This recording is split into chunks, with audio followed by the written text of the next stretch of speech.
No me parece nada.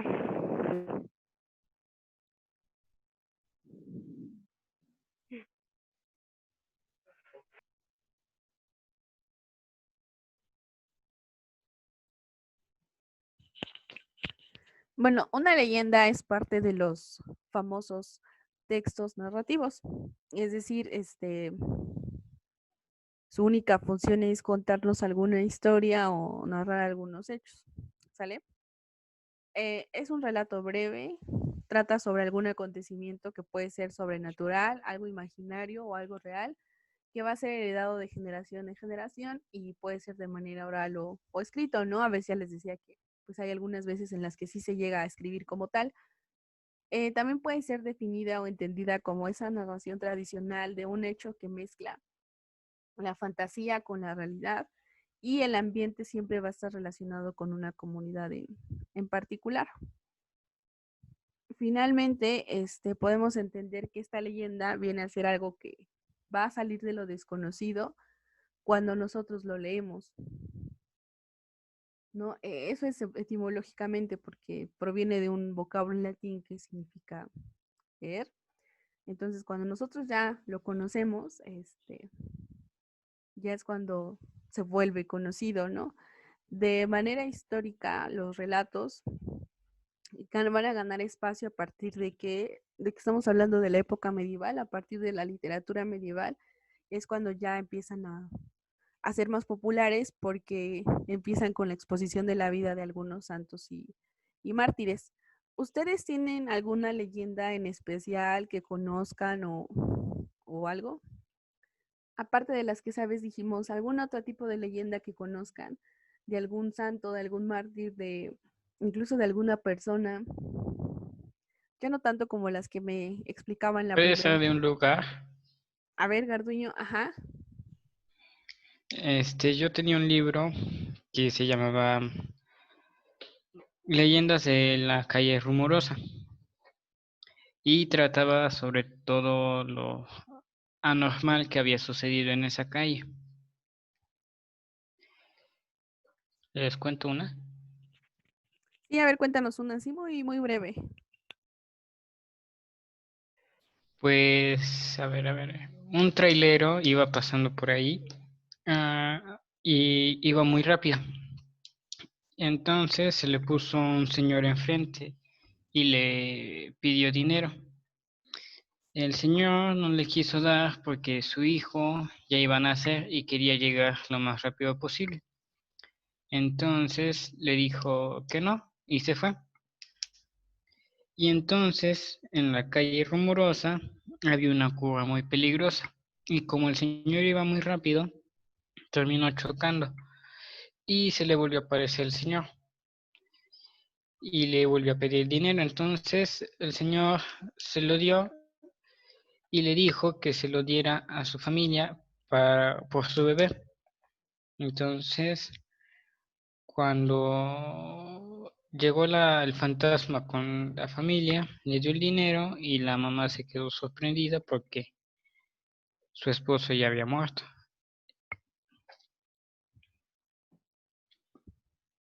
Ok, gracias, Garduño.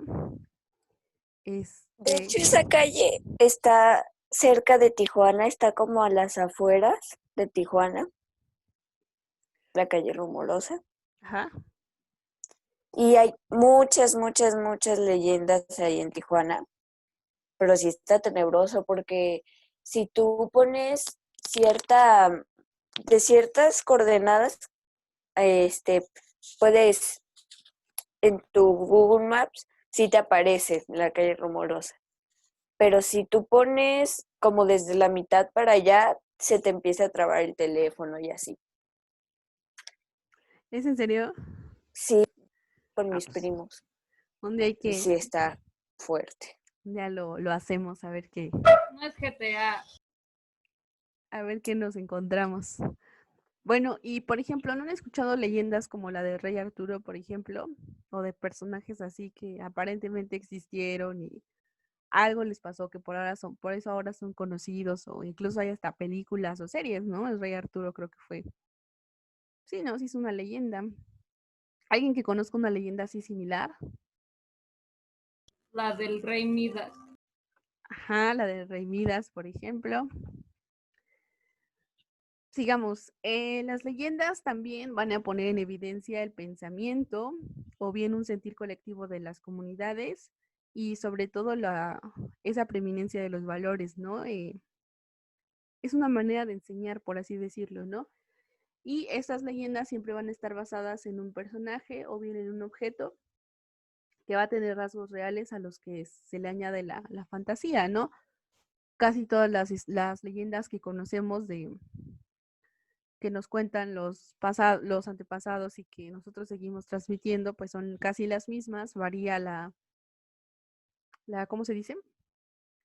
Bueno, hay una como variante, ¿no? De cada historia, pero en general coinciden en algo, ¿no? O sea, son personas, son animales, o es algo que tiene rasgos que no dudaríamos, pero también se le añade mucho la fantasía, ¿no? Y también parte del suspenso. Yo creo que esos dos son elementos que siempre van a añadirse en las leyendas.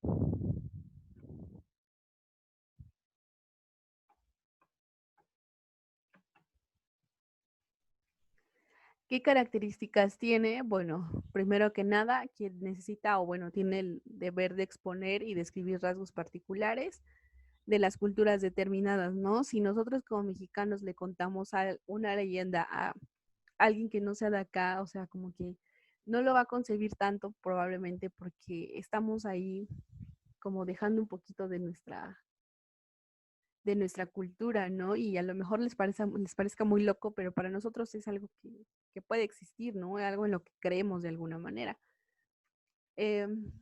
También con estas narraciones se pueden sembrar valores, se advierte sobre consecuencias de actitudes y muchas veces se puede debatir entre lo bueno y lo malo. Esas son algunas de las cosas que se pueden, o bueno, algunas de las características de las leyendas. ¿Tienen algún ejemplo sobre esas leyendas donde se pueda debatir o donde se pueda encontrar esta diferencia entre lo bueno y lo malo?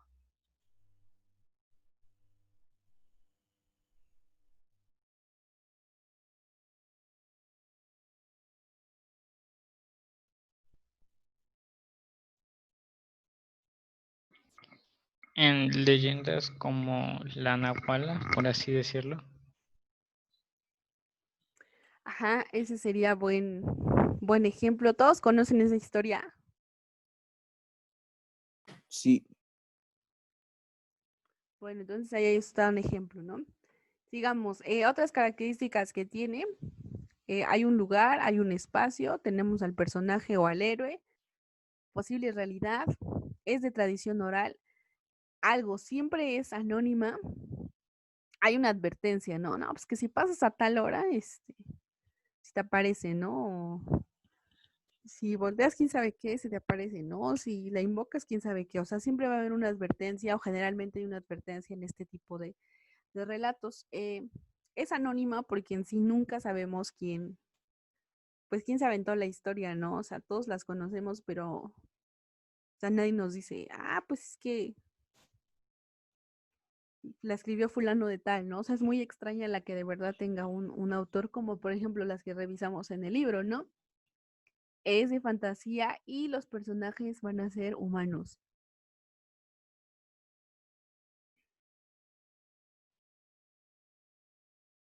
Esas son algunas características de la leyenda.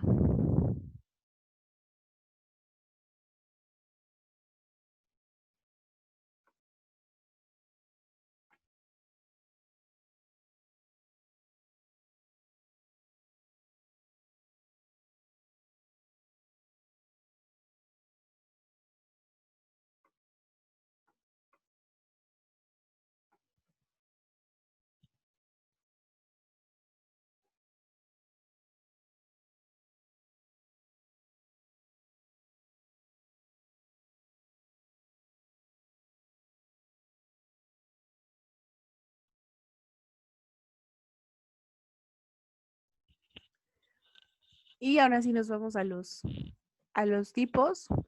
Hay de dos, o sea, como que se divide en dos. Puede ser de acuerdo a la temática o bien de acuerdo al origen. De acuerdo a lo temático, pueden ser históricas, etiológicas, escatológicas o religiosas.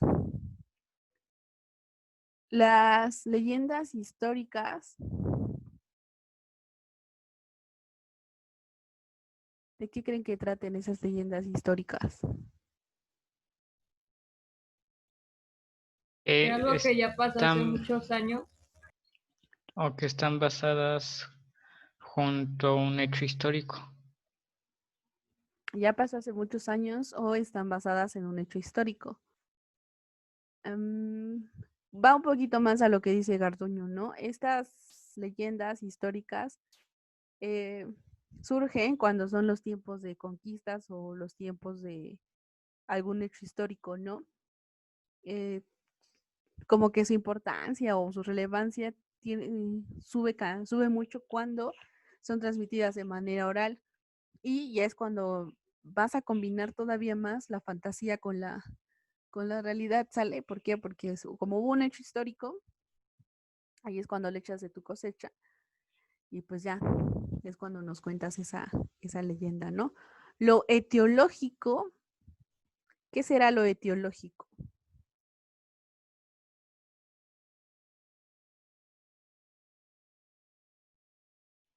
Las leyendas etiológicas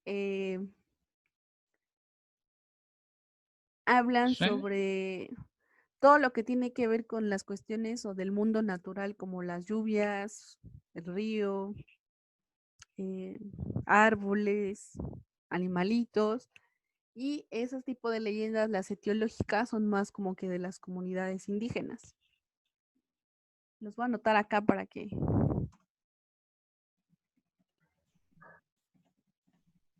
Como la del Dios del Sol o el Dios de la Lluvia.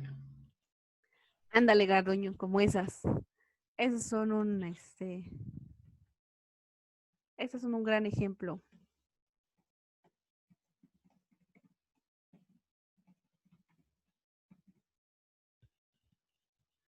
Luego tenemos las leyendas escatológicas. Esas leyendas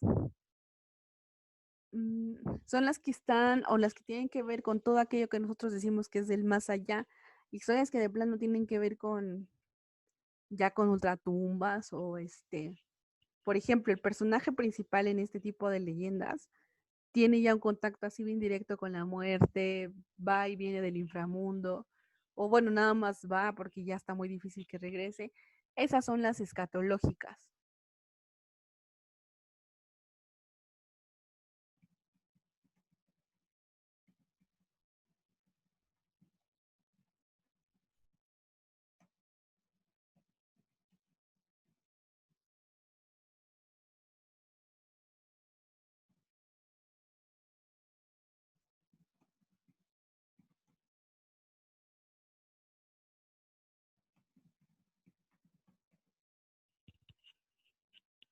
Sales cuando entonces se hace un viaje de ultratumba. ¿Conocen alguna que tenga que ver con eso?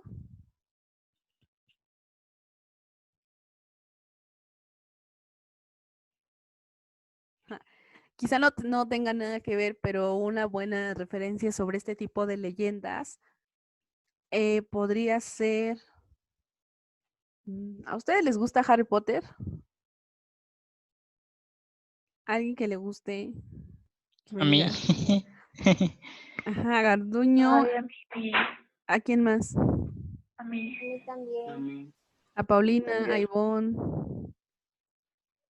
Bueno, ¿se acuerdan que ya en los últimos libros, ya ni me acuerdo en cuál, eh, ni me acuerdo, ya ni me acuerdo de nada, no sé qué le hago. Cuando les cuentan la historia esto de los tres hermanos, que de ahí es donde surgen las reliquias de la muerte, de la varita, la capa esa de invisibilidad y la otra cosa que no me acuerdo qué es.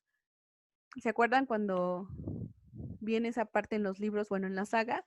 Esa tal vez podría ser una leyenda de tipo escatológica, porque el personaje es cuando se encuentra con la muerte, ¿no? Porque creo que al final dice que la muerte viene por ese hermano y él la reconoce, ¿no? Como una vieja amiga, se van y pues ya es bien complicado que el personaje regrese.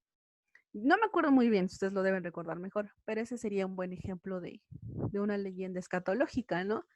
Son personajes que tienen un contacto directo con la muerte, les hace los regalos, que son las reliquias, y pues ya no regresan, ¿no?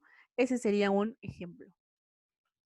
Y finalmente las religiosas. Esas, bueno, desde el nombre, son historias que tienen que ver directamente con la vida de los santos o las personas libres de pecado, ¿no? Entre comillas, que han pasado por este mundo y generalmente meten cuestiones como de hacer pactos, ¿no? Con el diablo, con el infierno. Y estas, por ejemplo, se dan sobre todo en aquellas comunidades que de verdad tienen una fe así bien, bien increíble. ¿Alguien se sabe alguna leyenda de algún santo? Pues la de Fundación de Puebla, ¿no? Pero esa Yo me tendría, sé una que se llama la del Cristo Negro. a ver, la de la Fundación de Puebla sería más un mito, porque es un hecho que no está como comprobado. Ese es un mito. ¿Por qué? Porque los mitos tienen que ver mucho con lo cosmogónico, es decir, como que la fundación de ciudades, de pueblos, desde el mismo momento en que nos estamos preguntando cómo es que existimos aquí, y las leyendas no, solo te cuentan una historia, que puede ser histórica, que tiene que ver con la naturaleza, que tiene que ver con el más allá o que tiene que ver con la religión. Por eso lo de la Fundación de Puebla no sería tanto como leyenda, ¿no? Sino como un mito. A ver, Vanessa, cuéntanos en unos 3 minutitos de qué trata la leyenda que te sabes. Bueno, se trata la del Cristo Negro, que en una vecindad había un niño que envenenó y que su mamá le pidió a Cristo que lo curara. Y después de ahí el Cristo se volvió negro. Entonces, pues se supone que ese Cristo es para curar enfermedades y cositas así. Ok, muchas gracias, Vanessa. Sí, entonces, sí, más o menos les quedó clara la diferencia, ¿no? No podemos decir que lo de la fundación de la ciudad es una leyenda, es un mito, ¿no? Hasta acá, sobre estos 4 tipos de leyendas, ¿tienen alguna duda sobre sus características, sobre definición, alguna duda o alguna pregunta que tengan en específico hasta acá sobre el tema? Bueno, si no hay preguntas, me mandan en este ratito que les queda de aquí a la otra clase, me mandan la fotografía de la evidencia, por favor. La mandan a mi correo y de asunto le ponen lo que vimos hoy, características de la leyenda, ¿sale? Para que así ya llevemos un corte más específico.